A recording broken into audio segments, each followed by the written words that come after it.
वाला है। ऐसा थोड़ी है कि सदन में आने से कुछ बदल जाएगा।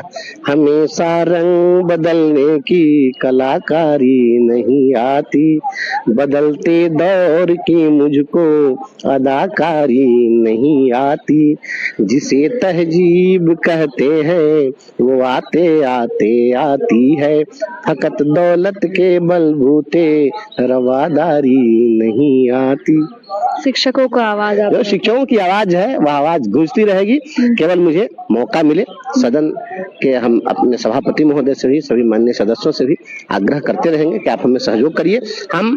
मुझे ना सत्ता पक्ष से बात करनी है, ना विपक्ष की बात करनी है, हमें बात करनी है जो जेन्युइन इशूज है उनकी बात करनी है, और दोनों से हमें समर्थन चाहिए।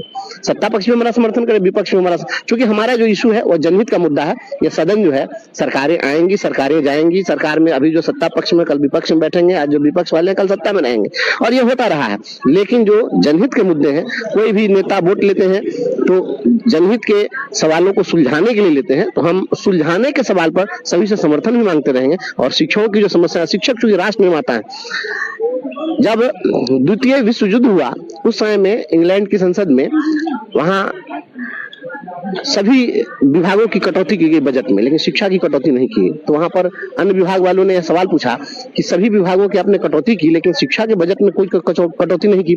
तो वहां पर जवाब दी थी सरकार कि अगर सड़कें अगर टूट जाएंगी तो उसकी मरम्मती कल हो सकती है, भवन अगर नहीं बन सका तो कल को भवन इमारतें खड़ी कर ली जाएंगी, लेकिन अगर शिक्षा में अगर किसी एक पीढ़ी को शिक्षा से वंचित कर दिया गया, उसको इम्पार्ट करना बड़ा मुश्किल कार्य है, दुष्कर कार्य है, असंभव है। इसलिए इसके बजट की कटौती नहीं हो सकती है। तो शिक्षा अपने आप में एक अलग विषय है और सबसे गंभीर सवाल है, सबसे गंभीर विषय है। इसलिए शिक्षा के सवाल पर यहाँ जो भी समस्या है उनके समाधान के लिए मैं हमेशा तत्पर रहा हूँ। आज कल भी था, आज भी हूँ, फिर कल भी रहूंगा। आपने देखा कि राबड़ी देवी भी आज सवाल उठाई थी बीपीएससी प्रोटेस्ट को लेकर।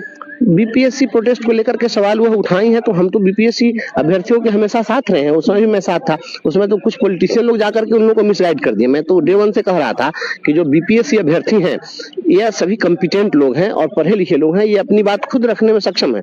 लेकिन यहाँ तो ऐसे ऐसे लोग मिले जो कंबल के बदला नेतृत्व मांगने वाले लोग थे। तो अब छात्रों नौजवानों के भविष्य का सौदा आप कंबल से कर दीजिएगा, तो यह गलत बात है।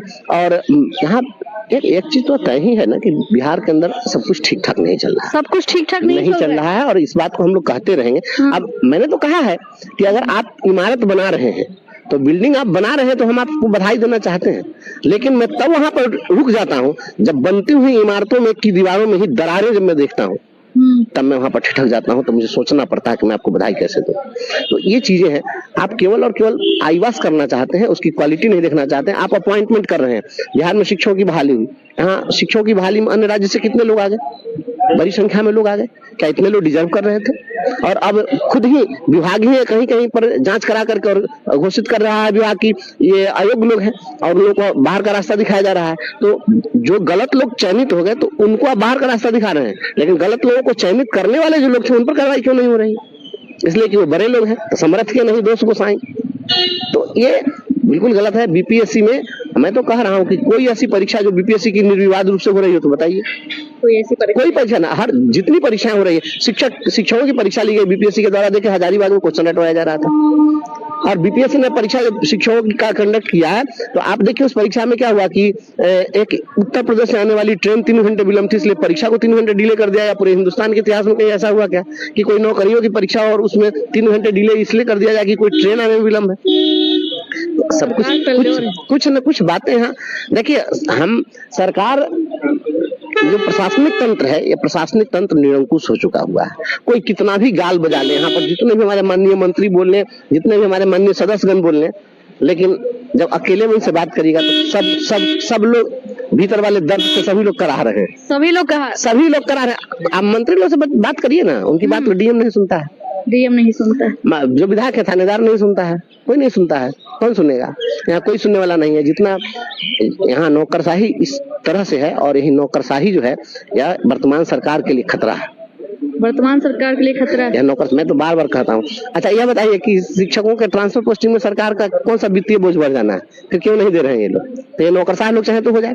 मैं फिर अभी भी कह रहा हूँ, आपके चैनल से भी बोल रहा हूँ, मैं सबको बोलता रहता हूँ कि ये ट्रांसफर पोस्टिंग का जो ये खिचड़ी पका रहे हैं, ये हमको दे दीजिए, हम 10 दिन में करके दे देंगे। 10 दिन में मैं करके दे दूंगा। 10 टीचर को 10 टीचर को लेकर के हम इस काम को करा देंगे, करवा देंगे। एकदम करा देंगे। ये कोई बहुत बड़ी बात नहीं है, लेकिन अननेसेसरी इसको लोग कर रहे हैं। क्योंकि इन लोगों को जो है ना माल प्रैक्टिस करना है, तो माल प्रैक्टिस करने के लिए क्या है कि उसी चीज में ही लोग दिमाग लगाएंगे जहाँ से पैसा आएगा।